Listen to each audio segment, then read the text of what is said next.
Here today with Michael Stellmann from Stellmann Electrical Corp. Michael, thank you so much for taking the time to join in. Appreciate you being here. Anytime. Always here. Yeah, man. So what were you working on today? You just got home? Today was kind of a boring office day, but we had a problem on a job, when you turn an LED and it's delayed, and the client swore that it was fine before we got there. We didn't even go on that side of the house. Oh, interesting. So I walk in. It's probably about a $14 million apartment in Manhattan. Whoa. So I walk in, and I meet the two designers there. I go right to the hallway where the problem is. I hit it. Very delayed. I said, okay, very delayed. I see it's a three-way. It's a hallway. I tell my guy, hang over here. Let me jump to the back. I jump to the back. Diva dimmer, Lutron Diva dimmer. Slides all the way down. I put it all the way up. Hit it again. Boom. Comes on. A little bit of a delay, but not as bad as the first. All right. Let's pop out the dimmer. Let's take a look at it. Model number. It's only good for incandescent halogen. I didn't put it in. Someone else did. Okay. So I said, hey, you got the main red flag is dimmer's not compatible with the light. You should have 153p, which is like the Diva version, LED style. Right. So I looked like a champ as soon as I was in there. And you got two, I was just telling my wife, I said, I think I made these two designers moist, because one was 62, the other was about 58. I said, I probably look like a sex symbol to these two. I came in like a fiend.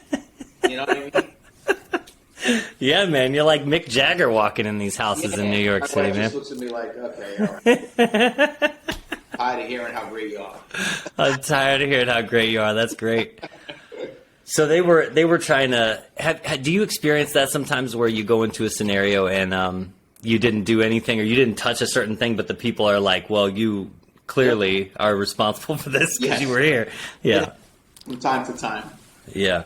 We had one where it was this crazy experience where sometimes an experience with a customer is reason enough for you to create protocol based on the experience. So like something goes so crazy that you're like, okay, there's something we're doing that we need to clearly say, like we had this one person who came out, we looked at their project. I came out personally. Yeah. And they were doing a whole kitchen renovation. They had ripped everything apart, everything. And they were doing their own wiring too. So he'd run countertop receptacles, all 14 gauge wire, just winging it, shooting from the hip. And look, you want to call us in to help out? I'm happy to come take a look. But then they were just like not being honest about it. And so, I looked at it, I took a look, I gave him a price, and we came in to do the work. When we came back to do the work, the first thing this guy says to me when I come in is he goes, hey, since the last time you were here, that three-way is not working. As in like, hey, you broke my three-way switch by being in my house. Yeah. And it all started to go downhill from there. So we noticed that like there was you can see from the framing and the way they open things up, there was a wall there. And the three-way switch he's talking about was actually, it was just hanging. Like somebody had moved it from the old wall over. Mm-hmm. And then we just had to reconvene, Josh and I, and we were like, we can't do this job, man, because this isn't going to go well. Like they're going to, then we said the only way we can move forward is if we pull permits. Like we have to permit this and make sure this is all kosher. And then they didn't want to do it because they were doing all the work themselves, obviously. But it was like, it would have been fine had they just not tried to pin that on us right away. Isn't that wild? It's sad how sneaky people are, and not everybody. No, it's rare. Yeah, you come across them, and you're like, yeah. How do you look at yourself? Like it just, I can never be that way. I'm honest, Well, the hardest part of that whole scenario was that when Josh and I both got the tingle in our spine where we're like, let's go outside and talk real quick before we do anything. Yeah. And we talked about it, like what we felt like was going on. Like you could see the dates on the Romex, It's like, we know what you did and that's okay, but like you're lying about it. Anyway, right. The hardest part was coming back in the house and having to say, hey guys, can we have a talk with you for a second? Yeah, yeah. And then like like as if they were children, be like, we see, you know what I mean? Like we're seeing, it was wild. Yeah. Yeah. Anyway, it doesn't happen a lot, but every now and again it happens. When it does, it's like, those are the experiences. It's like, that's just kind of like how you gotta, you don't get trained for that kind of stuff in a trade school. That's just going inside of people's homes. Yep. You learn that over time. It's like talent, I guess you could say. It is a talent. So in New York City, I mean, you got to come across some. Oh, we get some real skippies. Skippies? That's great. I always say, if I was to put my true language on Instagram, I would be canceled, banned, locked up, whatever. I guarantee it. I say like the meanest things sometimes. But, like I meet some people. Like I just fired like our first client. Okay. In Brooklyn. Yeah. And basically, she was writing the nastiest emails to my team. And I kept writing back, please be nice. Yeah. Please be nice. There's no need. I honor my work. If something's not right. And the main thing she was complaining about was neatness. Okay. Which, not to be an asshole, the job was infested with rats. Not for me. Yeah. So you're going to bother me for leaving an empty box from a ceiling fan on the floor? Like, really? Yeah. You're lucky I'm even in the house. The rats were in the walls. We could hear them. That's crazy. Wow. And I said, I'm not going to subject my guys to working there, the stress. I said, you know what? Let her sue me. What's she going to sue me for? Go ahead. Yeah. I'm in debt. Sue me. Go ahead. Right. What are you going to take? Sure. In working in New York City, I always try to wrap my mind around this when I see you guys up there. Is there a specific clientele that you target up there mostly? Do you do a little bit of everything? Because like with us, even if we say we do X, Y, and Z, we're still electricians, so people will call us with anything, right? So yes and no, because when I first started my business, I took anything and everything I could get. Yeah. Wiring rooftop AC units, wiring a boiler, doing data polls, whatever came across my table, I took. Yeah. Now I'm at the point where if the job is not a home run, like lucrative, yeah, I'm trying to not, I really don't want to take it. Like standard electrical work, I love electrical work. I love it. I'll do it all day long. But I'm competing against the bottom barrel guys. Right. Yeah. So like I gave someone a price for a high-end house in Long Island recently. And the guy's like, oh, I was at like $70K for a spec home. And he's like, I could get the job done for 50.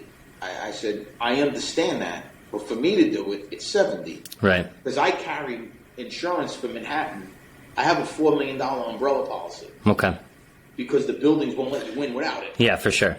So I could create a plumbing leak that goes down the building and ruins someone's $2 million painting. Totally. You got to have that kind of insurance. Totally, yep. So I can't go work in Long Island for regular jobs, is right. what I'm saying. That makes sense. Because I'm out of their price point. Okay, yeah. They would have to want to have me there to pay the extra. So do you find, and that's such a good topic of conversation, because I think where we're at right now with Lumen Brothers is we're trying to understand where we stand and what that means, because, we're only 3 years in. We do all residential. Right. So it's like, it's a tricky one. So it really is based on the demographic in your area. Like yes. New York City, I'm sure you could work high end, right? Like nonstop. Stupid. Like I always use the example. We were doing a $36 million penthouse. Now I wasn't the electrician there. I sold the Lutron system. Okay.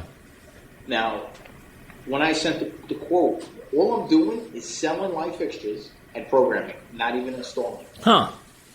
My quote was $200K. Okay.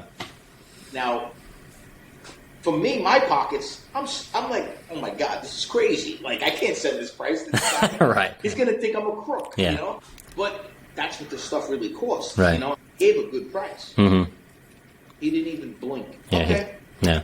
Then his $100K up front deposit, order the lights. Wow. Like, because when you look at the $36 million that he's spending on the apartment, $200,000 is like $20 to me. That's right. when you start like looking at that, I mean, when you just saying the phrase $36 million for an apartment, yes, that's crazy. Shouldn't even be the same. That's sentence. crazy, man. That's bananas. So crazy. Yeah. New York City's it's just bananas, and those products too. I mean, I was looking at the you did a post recently that was like the pool lights, right? The differentiation between the pool lights and how you can control them. What is that Lutron home system called? Homeworks? Homeworks, okay. Yes. And is that kind of their more high-end whole home system? Yes, that's their number one system. They have 4 systems. Homeworks being the top. Now they have Radio Raw 3, which replaced Radio Raw 2. You have Raw 2 Select, which is like a dumbed down Radio Raw 2. Okay. And then Caseta that you see in Home Depot. Sure. All systems are freaking awesome. Yeah. Don't get me wrong. They all have their specific price point. And that's how I go into these jobs. I kind of feel out the client and go, this guy's not going to pay for Homeworks. Okay. Like, I recently had a guy in Long Island show up with a Rolls-Royce truck that's $400,000. Whoa. Right? So what do I going to specify for the job? I'm going to specify Homeworks. Yeah, okay. I get the phone call. I mean, he's a friend of a friend. Mike, what is this crazy? What is this price? I said, bro, you got a Rolls-Royce truck. I'm giving you the Rolls-Royce lighting system. You don't want the Rolls-Royce lighting system? I literally changed it to Radio Raw 3. Yeah. Price dropped $30K. Yeah, okay. It could be that big of a difference. Sure. But with Homeworks, you could build variables in the software. It's honestly, it's cool. Like the flexibility. I love programming. Yeah, so I can tell. I get into it. Like I recently did. I no exaggeration. I updated a Lutron system for the Getty family, like Getty Guest. Yeah. The great granddaughter's apartment. No way. Looked her up after. She's worth $5 billion. That's bananas, man. And she's really, really nice. Yeah. I always say, this is one thing I always say. People that are like ultra wealthy rich are so nice. Huh. The people that think they're rich, they got a $2 million house. Yeah, they think like I owe them. Yeah. Like, give me a break with your $2 million. All right. Right. Yeah. Meanwhile, I'm not in that category, but I'm just saying, like, it's people that think they have money. They're arrogant people. Usually. Sure, interesting. Well, that makes sense. The people who just money isn't something that they even consider, right? Because why would you even have to think about it? Wouldn't it be wild? Be wild. Yeah, I'm in. And I was laughing because when I was done, she's like, you have a Venmo? Can I tip you? And I'm like, I'm good, thank you. I mean, it was nice of her to say that. Sure. But, I'm like, I'm good, thank you. I'm the owner. Like, right. She realized it. But. Yeah. I love that when people don't realize you're the owner of the company. I think that says a lot. Yes. I think that's pretty cool. So I still get down and dirty. That's right, as you should. It's fun. Yes. So when making the decision as a company, because I'm curious about how Lutron even works. Like as the head of your company, did you see that as an avenue that was gonna, like, you saw these high-end Lutron products and you were like, I could sell this to people, this would work here, or did it start some other way? It started a different way. Okay. So when I worked for my first boss, who's the best, I only had 2 bosses, which both of them were great. But my first boss, we did high-end residential. Okay. I did Radio Raw 1. You had a program by running to the keypads, press this, press that, no laptop, no phone app. Huh. And the guy had a keypad that he kept in his pocket. I said, wow, he's controlling the lights with a wireless keypad. I thought it was amazing. Right. And I always stayed on top of it, like on the website, seeing what's new. And then my second job was affordable housing, so I did no Lutron. Okay. But I still kept staying on. I went and got the training on my own time, and I always did it on my side jobs and stuff like that. And then I always did the 3 systems, never Homeworks. Okay. You have to get approved to do Homeworks. Okay. Not anyone can just do it. Okay. So now I was starting to work in Manhattan, and every freaking job was Homeworks. Okay. And like, you would go to someone's house, the chandelier didn't work. And I know, because I understand the system, it's not me, it's programming. Okay. And then, what do you mean you can't fix it? You're an electrician, that. And I'm really powerless. So I wanted to get Homeworks certified just to service my customers better. Yeah, it makes sense. Not even to be a Homeworks dealer, per se. Yeah. And I met with my rep that handles me, my guy Fred, who's the best. And he's like, bro, you should be a Lutron guy, because he just was amazed on like all the things I do. Yeah. And I'm very humble. I'm not like, I don't brag. I don't, I like what I do, and I really take pride in it, and I try to know everything. Yeah. So once I got certified, once you start selling it, it's like a drug. Like, you just want to keep selling Okay. it. And it's super fun to do. Huh. My end game goal is to really just sell it, program it, and manage the job where, I'm not, we'll still do electrical work, but if there's another electrician there, I'll work with the guy. Sure. I speak his language. Yeah, sure. You know what I mean? Like, I'm an electrician just like you, bro. I'm not here to talk down to you or anything. We're the same. Yeah, sure. So that's kind of how I try to target my business now. Okay. Because electricians can't buy homeworks. It's very rare they let an electrician in. Right. So if I can get our fellow electrician, be like, when you got a homework job, you call me up, man. We're going to make some money. Huh. Like, okay. Call me up. And there's a lot of room for us to make money. So you act as a sales rep through Lutron, or if you see an opportunity for a client for that system, you can help an electrical team work on installing that. That's crazy. Yeah. That's really cool. Yeah, and I'm willing to travel. Like, I've been, I talk to other guys on Instagram. Like, dude, you got a job? I'll fly out. There's enough room to budget that flight in. Trust me. Interesting. All right, that's good to know. That's so cool. See, I'm just fascinated by that sort of thing, because, like, as you're right about the competing with the lowest common bidder when it comes to home residential. You see it all the time. It's like, you do have to find yourself in a specific camp. Yes. If you want to make money. Otherwise, you end up like, what we see a lot of is we see a lot of people that fish. Like, they'll contact you and they'll say, hey, I bought all my materials. What's your hourly rate? And we'll just never make any money doing that kind of work. And it's not anything against the person. Everybody's on a budget, and everybody has their own way that they have to go. And I totally get that. But as we're moving in this world, we're starting to see that if you want to grow as a company, you've got to be specific about what you offer and how you offer it. Yes. And we're starting to find products that we like that. Like, that's kind of same as you're saying, where you really liked Lutron and it like drew you in. We're looking for those sort of things too, as far as like EV chargers are concerned. Whole home surge protection, like looking for the right model that we really feel. Because there's so much data out there that's kind of like, well, these work most of the time, but sometimes they might not work, and this one's got a better rating than this one. Anyway, it's hard to say. So, if you specialize and set yourself apart, is when you become successful. Because, and trust me, I've struggled with business just like anyone else. Yeah. Just because I'm a Lutron guy, I don't mean I'm driving a Mercedes and have a big house. It's just like anything else in business. Yeah. It's just not as labor intensive. Yeah, sure. Makes sense. And I try to cater to, like, I had a call from another Lutron guy today from Jersey. He has a job in the city. He's a one-man show. He's an older guy. He's probably about 60. I met him at his Lutron event. And he's like, hey, you do electric? He called me today. He goes, I got a Lutron job. I want you to install all the devices for me. He just wants me to go in, do the install. Yeah. Walk away. He'll do the program. Really? And since my guys understand the Lutron, sure. I'm providing electrical work because a lot of times those guys have a hard time explaining Lutron to an electrician that's never done it. Yeah, it makes sense. Yes, so like, he doesn't have to worry about that with me. Okay. Just give me the job, I'll put it together, and deliver, and then he can program. That's pretty great, man. What's your and your guys are all pretty trained up on it? Yes. What's your crew size? How big is your team? Right now, I have 11 in the field and 2 guys in the office. Wow.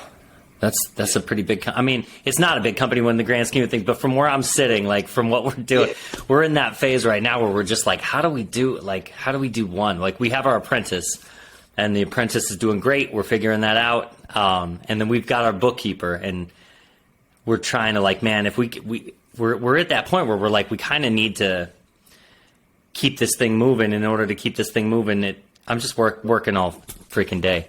Josh too. But we're figuring. But then, like, starting to budget and plan for hiring somebody, you know, you see pretty quick where you're at, and we're not there. We're not there yet. So it's like, what were your first steps moving forward hiring people? So obviously, I made a shit ton of mistakes through the years. Of course.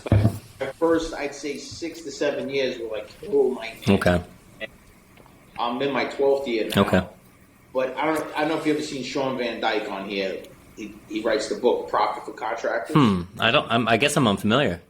Yeah, he was a millwork guy, but I bought his book, and one of the things that he brings up in the book, which I thought was very powerful, was let's say you're wearing many hats, and your partner is as well. Now you might turn around and say, all right, I'm going to hire a project manager, but if you're not paying yourselves your salary plus what a project manager costs, you don't have his salary in the budget yet. Right. So you need to figure that out. You know, pay yourselves that, so that when you do hire that guy, you peel off that salary for him. Yeah. And you just keeps the wheels keep spinning. Yeah. You know. And that's a weird thing to wrap your head around when you're coming at it, especially as a tradesperson. You're like used to being dirty, and people kind of referring to you as the help. And so, and a lot of us come from real normal blue collar backgrounds where there's, you know, it's hard to wrap your mind around charging what you need to charge for your operating costs for a company at first. Yes. I think we all underbid ourselves at first. And there's doubts about whether you're going to get the work. There's doubts about how do I price it right, you know? Right. But what you're saying there is what we just started sitting down with a guy that has offered to kind of mentor us, and it's been really helpful because he's same as you. He's been in business. I think they've been in business about the same. I think he said. Anyway, he was talking to us about that concept of budgeting more. Like if you're going to hire somebody and you need to pay that person $60,000. You've got to also take into consideration the material costs that they're going to accrue for the year, and the vehicle and the insurance and all that stuff. So you're really budgeting whatever 120 or whatever for that 60,000, and so you've got to set your prices accordingly. And that's we're in the middle of figuring that out. Yeah, it's one of the things that we did, and this is before I even read the guy's book. Is I had a girl that worked for me. She was great. She wanted to do human resources, so she went to go work for. She was very by the book. Right. She wanted me to write up reports when guys made mistakes. I'm like, I call the guy a fucking idiot, and we go back to work. There you go. That's it. There's no report, you know. Right. This is how it is construction, right? You know. So, but me, she was really sharp. So we basically took the overhead for the year, and then we figured out the working days of the year. So we figured. You know, you have 52 weeks, 5 days a week. But then I took out all the holidays, all the personal and vacation days the guys get. And then I know, okay, I have, let's say, I don't know what it is, but let's say 205 working days from each guy I get here. So then I took my overhead, divided it by all the guys and the days of the week, and said, okay, I need to bring in per guy $200 a day to cover my soft costs, my overhead. Right. And then add their salary into that. And then that's where I'm at. Wow. She made a whole spreadsheet, and it was very, very helpful just to put that. And I hate paperwork. Yeah, so. Most of us do. Yeah, anything I can do to kind of speed that up or automate any sort of paperwork process, I try to do. But it's a great way to think about it. Because you do have to it's not just about what you think an hourly cost is for an electrician. It is what your company needs to make to run the way that it's designed to run, and you've got to think of it that way. So, I think when you start to think of it that way, because my mind is beginning to go there, your prices make more sense as opposed to just shooting in the dark, hoping that you're somewhere in the realm of competitive or what seems like it looks like the right number for you, which could be who knows what, right? Right.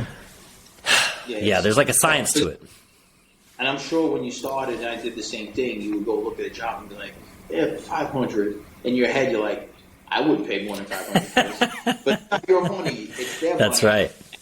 They got to pay, you know? But that's the way you have to think about it. And that's when it really... I think it's funny how, like, as time elapses, as you're doing something like running a trade company, you just the lessons come in sequentially. They just do. You know, you hit these roadblocks where you're like, oh, okay, yeah, no, we have been doing that all wrong. We have to completely change the way we do that if we want to keep going. And it's just a process of learning, but it's cool.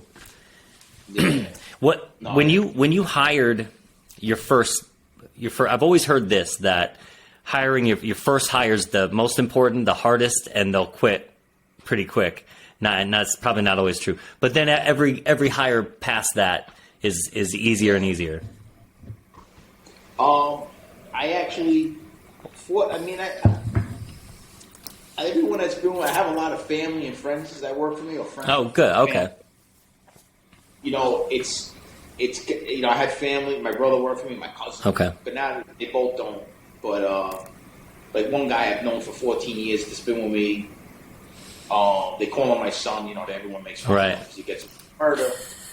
So, and then like, you know, pretty much everyone. I treat everyone like family. Honestly. Sure. At the company, like, you know, trust me. Like working around here, I got like a lot of old school people, and they're like, when I would eat lunch with my guys, don't eat lunch with you guys. You're their boss. Don't eat lunch with them. Don't socialize with them. I'm not. No, I'm not either. Nah, I fucking sit with them. I joke. Yeah, I don't. Yeah. Yeah. But people try to put that in your head, that old school, like treat them like a worker. Sure. I'm not that. Okay. And that's why, like, because I got 401k and I got medical. That's great.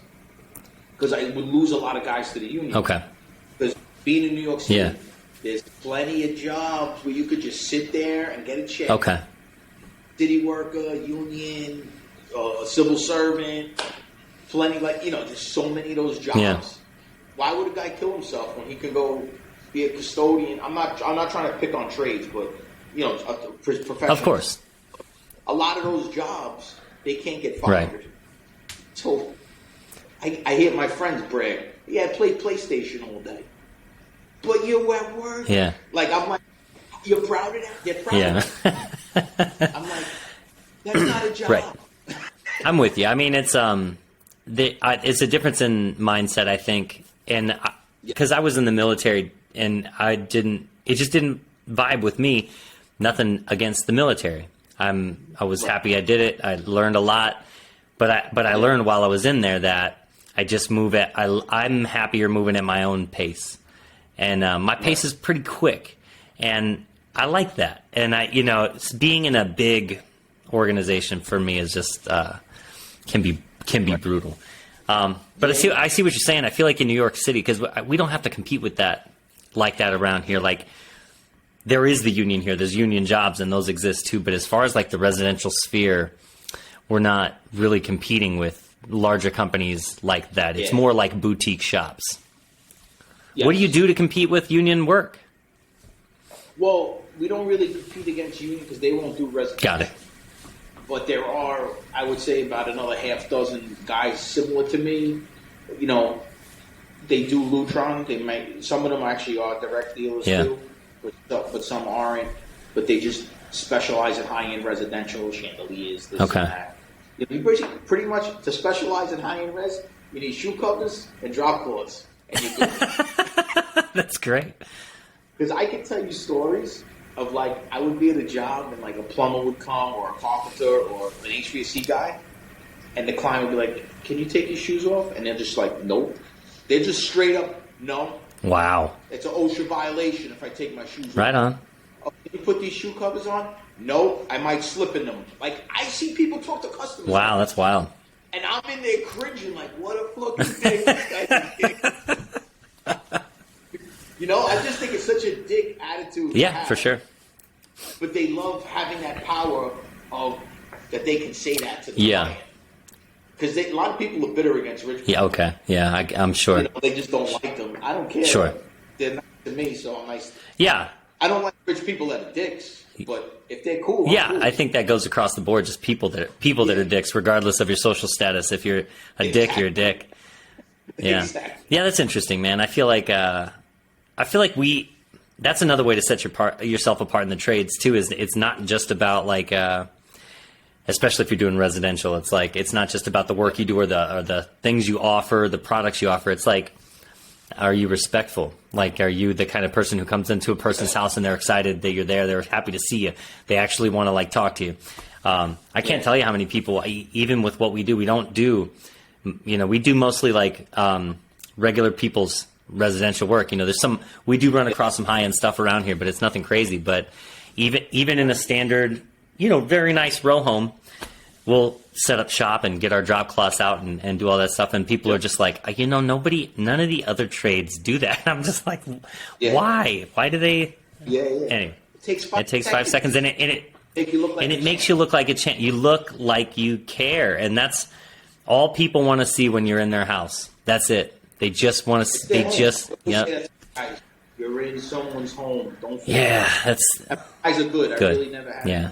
Knock on wood, never had the guys are, my guys are very respectful. Yeah. I joke with clients sometimes. They go, "You guys are so nice," and I go, "Well, I'd rather them be nice than know what they're doing." Yeah. And people stop. That's hilarious. We only do sensitivity training. They're actually terrible electricians. It's such a overlooked element of the trades, and it's not even something that I think gets a lot of credit as far as what makes somebody good at their job as an electrician or any kind of trade person. But I think it can't be understated. Because I don't like going into a client's home who's a jerk. And it happens all the time. And every time I do, I'm like, okay, mental note, not answering that call again, because what a jerk. It's reciprocal, and and like you said, it's their house, man. It's a big deal. Yeah. 100%. Yeah. How do you find when you said you've got 12 guys? 11 in the field, 2 in the office. How do you find them? How do you vet? What's your vetting process like? So I'm a terrible interviewer because I like everybody. Mm-hmm. I like to give people. I'm the same way. I'm terrible. You're right. Yep. And so I do I've done Indeed. Okay. So the last hire I had was Indeed, which I got lucky. The guy's great. It's in the office. I'll make sure I won't share this podcast. No. He was actually a home run of a find because he helps me with scheduling, talking to people, and he picked up quick because he came from the management background. He worked for a management company, and he picked up the lingo and stuff because he already had a little from talking to plumbers, talking to electricians.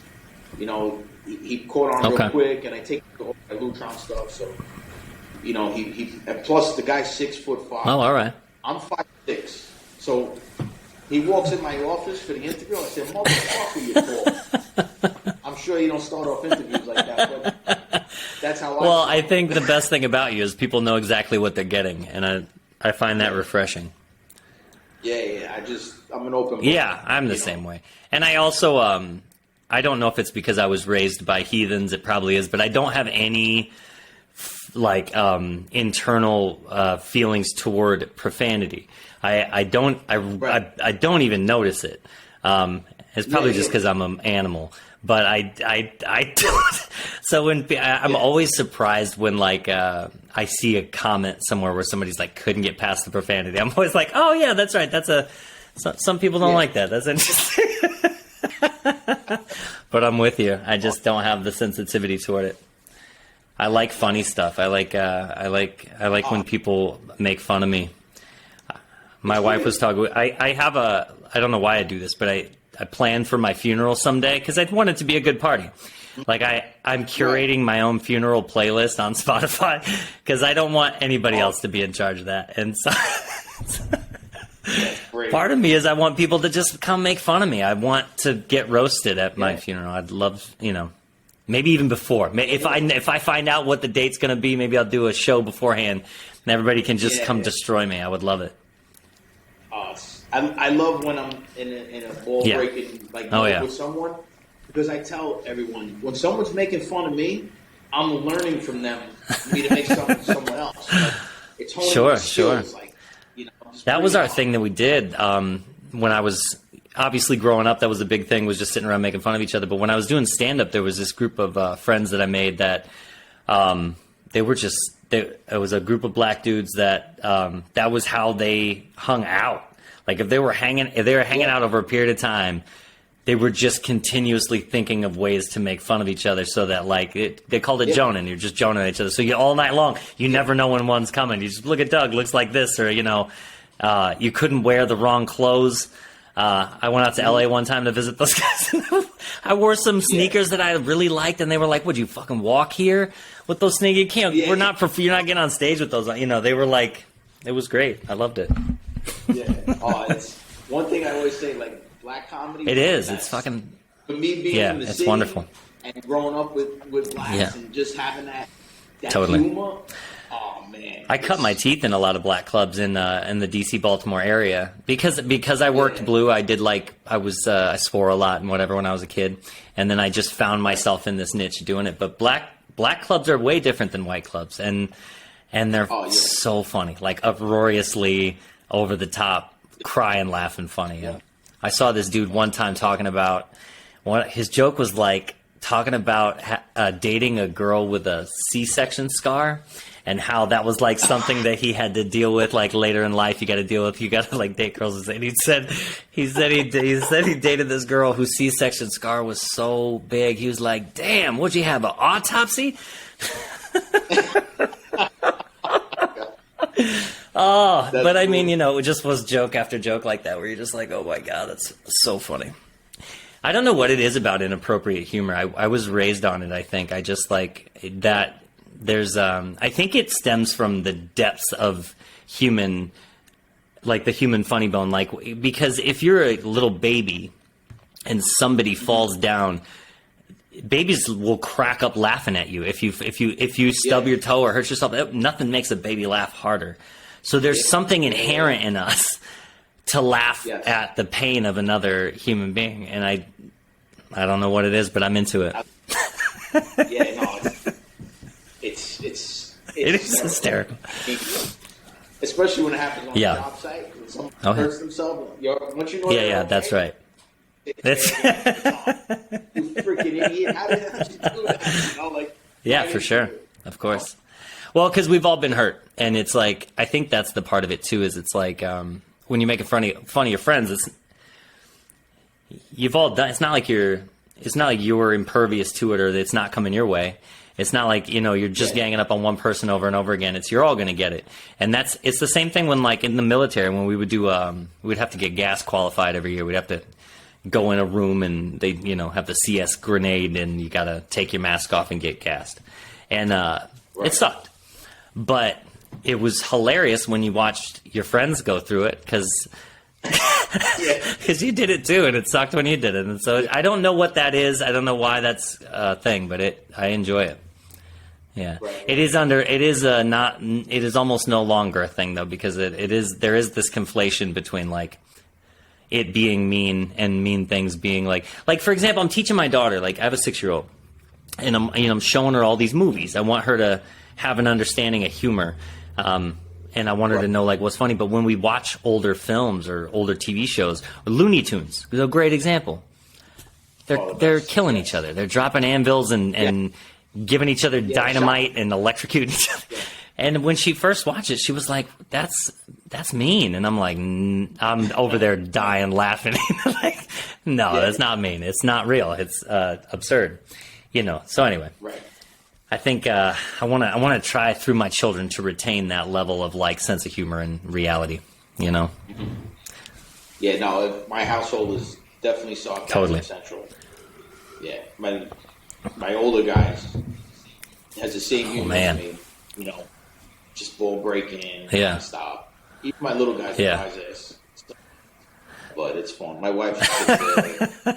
Are you all boys? Did you have any girls? No girls. We're all girls, I must say. Only girl. Okay. All right. Got it. I call her bitch. I'm like, you can't help it. But bitch. Well, that's exactly what she is. That's right. She's old school.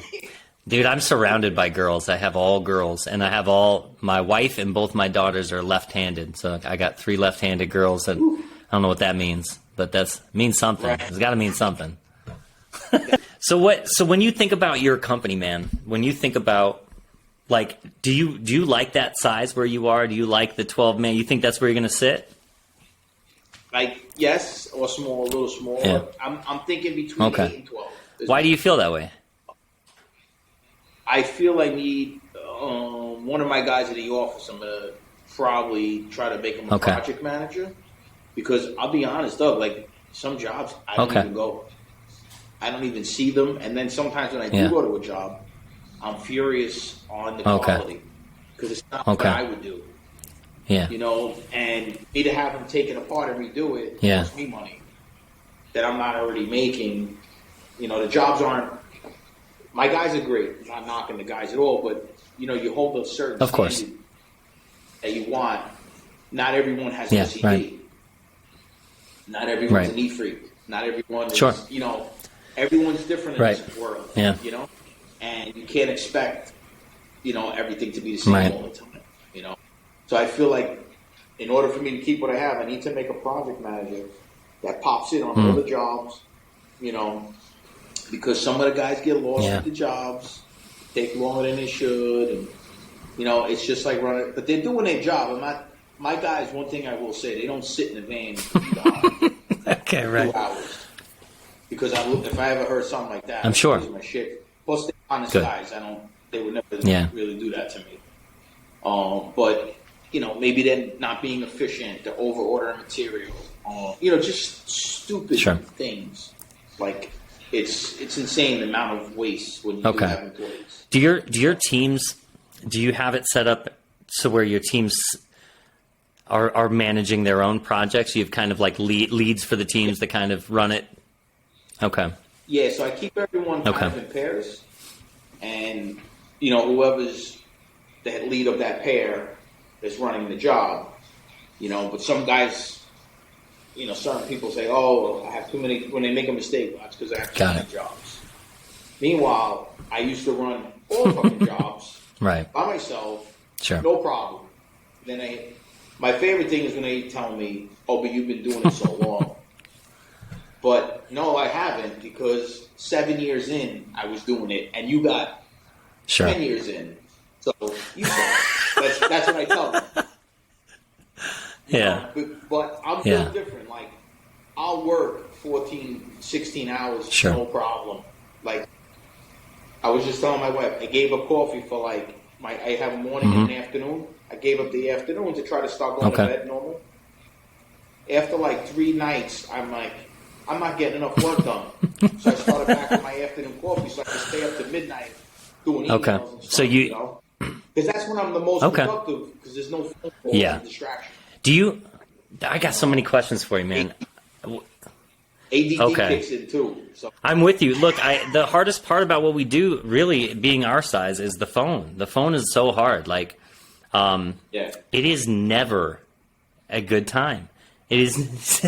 I'm always in a crawl space or on a ladder or driving or talking to a client. It's like the phone is always an interruption, and we're trying to figure it out. And so we're using Google Voice, and we just upgrade. I just realized we were using like their starter pack, but if you upgrade to their standard, you have these options where you can they've got these auto attendants that can give push button options and stuff. We're trying to figure out like what's a better way to do it than we're doing it. What do you do? My trick is my phone, I don't have voicemail on it. So if I don't answer, no matter what time of the day, it forwards to the office number. So my guy Dan's always in the office, so he'll pick up the call, take the message. If it's an important thing, call the job that it's at that job or whatever. It's a client calling. But I don't get any messages to my phone. It all goes to the office. And if I'm doing a job where I don't want to be bothered, I put my phone on Do Not Disturb. Only my favorites come through, which is all my employees and my family. And everyone else just goes to the office. And you know what? I honestly, I get it anywhere. Like on a bad day, I'll get about 70. That's bananas. Yeah. The other day, I was so pissed. It was 11 o'clock in the morning, and I had 40 phone calls by 11 o'clock in the morning. I'm not even joking. I'm not saying I answered them all. I didn't. You know, it's impossible. You know, but if I answer every phone call, I'm not going to get anything done. Yeah, that's how we feel too. It's like, especially when there's just the two of us and our apprentice, it's like, what do? You find yourself in these like waves of momentum, and you're just like, what do we do about this? Like, how do we do this the best? Because we can't. I don't know if we can't. I don't know if it makes sense to hire an office person. It's overhead. Yeah, You gotta right. make sure it's Yeah. plugged in. Yeah. Yeah, I don't know. I want to see how this Google Voice scenario goes. It basically just gives your callers push button options to give them a little bit, instead of just not getting somebody to talk to, they at least maybe feel like they've got an option to say, hey, talk to Josh, talk to Doug, whatever the case may be. I'm not sure. Yeah. It's a tough thing. It took me, I mean, for a while it was just, I answered the phone only, and I would come back at the end of the day with 12 messages, when I didn't have an office person. But, sometimes you can't please everyone. You have to always, say that to yourself, I can't please everybody. Right. I'm only one person. And one thing I also read in a magazine once, and it stuck with me. I don't remember where I read it, but don't worry about the work you don't have. Worry about the work you have. Because you screw up the work you have. That's a fact. Yeah, and I like that too. And I think that's a great way to approach it, is just focus on the client. Because if you're servicing the clients that you do have the way that you want to, then you're doing what you're designed to do. You'll attract more clients like that. Because those clients are out there, the ones that you really want to work for, that you meet. They've got a project. They like the way you do it. That's what you're looking for. Yeah. And one thing I never ever do is put someone on hold when I get another call. Yeah. I finish the call. Yeah. I never say, no. Hold on 1 second. If it's somebody that works for me, okay, I'll say, hang on 1 second. But if I'm on the phone with a client, I do not disrupt them and say, hold on.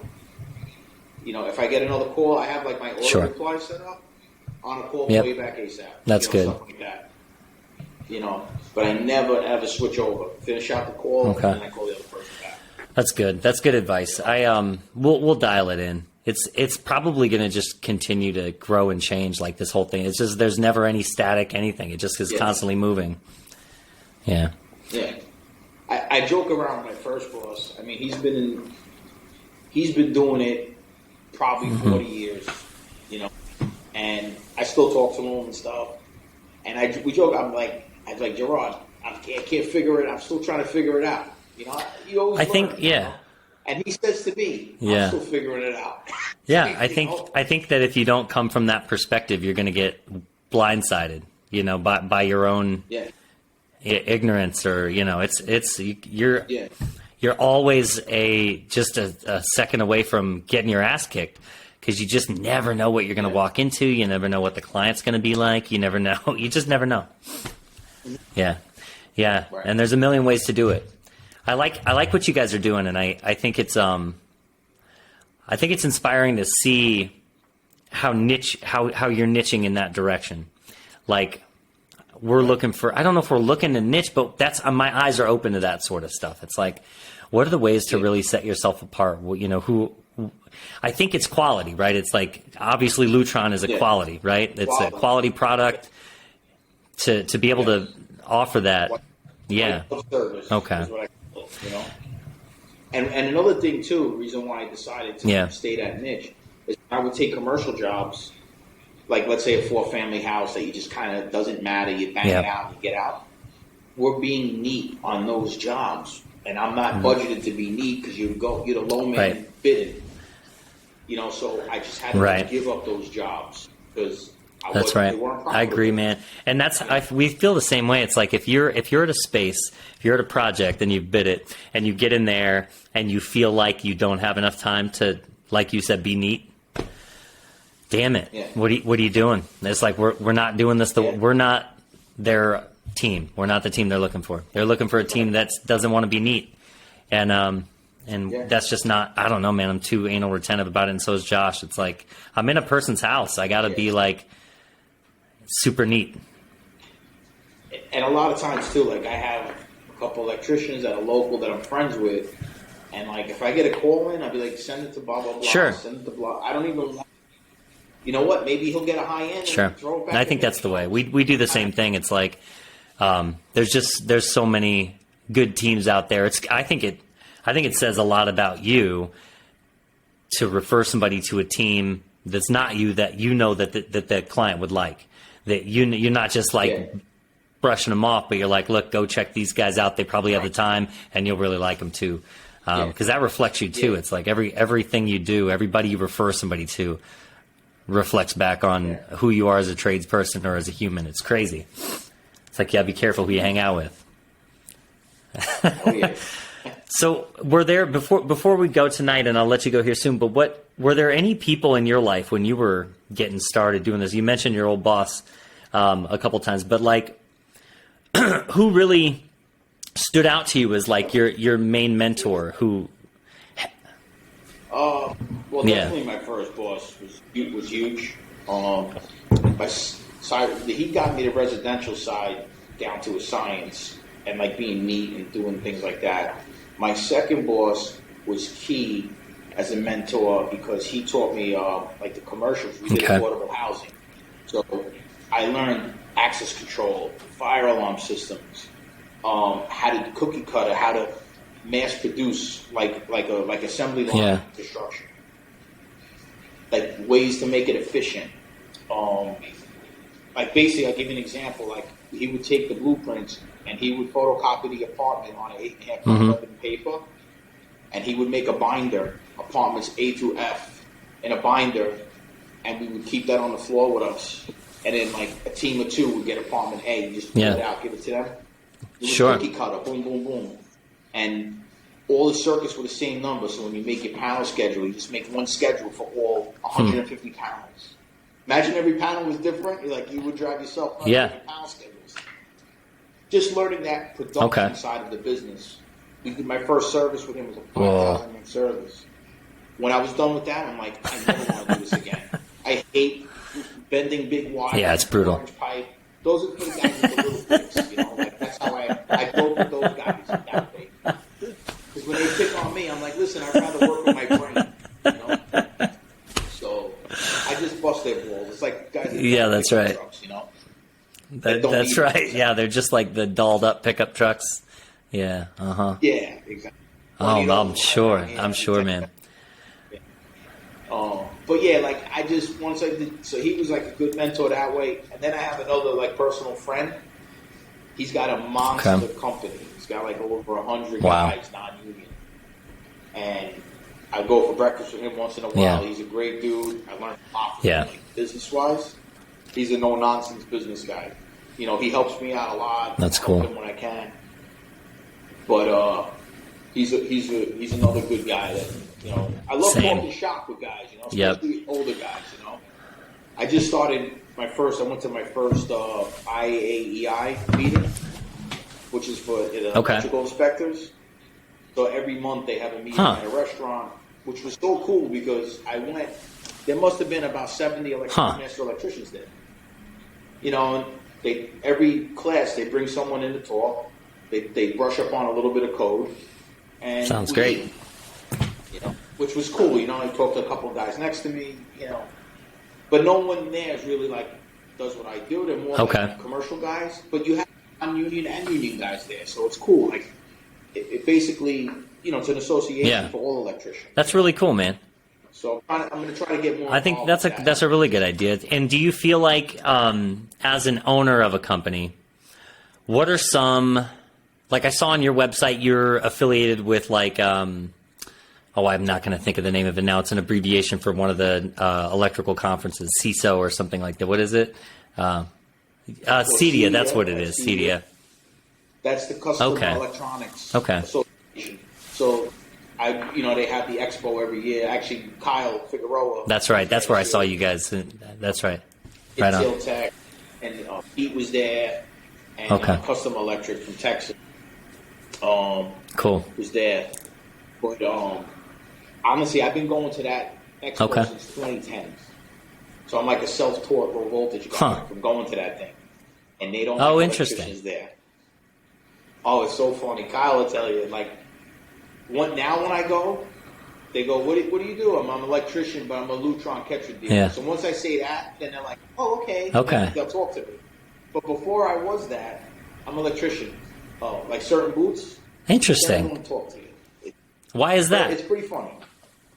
They don't want, because a lot of the products they make is to take. I see. Work away Okay, from that the makes sense. electrician. Right.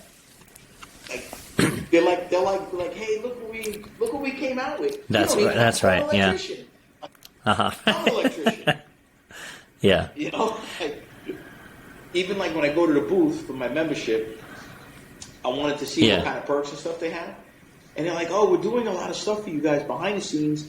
You know, we're fighting for you so that you don't have to have licenses and states. And in my head, I'm like, I want them to have licenses so I'm not competing against non-licensed guys. You know, like, they're like, yeah, that's right. I don't want to hear. But those guys. Oh, that makes sense. License. You know, so, but New York, technically, they want them to have a low voltage license. But not all of them have it. But whatever, it's, you know, sure. Everyone has Of course, man. That's right. So what other I feel like as a business owner, it's good to be affiliated with, like, I don't know if I'm going to ask this question right, but like, are there other organizations that you find yourself associated with or that you find are important for you as a leader? You know what I mean? I like the IAI because they give us a heads up on what changes, code changes, what the city's doing before it happens. You know, like, you know, basically guys bring to the table like, hey, I failed for this. You know, they're looking at that or whatever, and we could discuss it and see, are they inspector wrong, or do we push back? Do we watch out for it on the next job? Things like that. It was very good to go to that. Is that something that is accessible to electricians? Is that you have to get like a it should be every. It's IAI. I'm going to look them up. Oh, okay. IAEI. International Association of Electrical Inspectors. It's actually really good.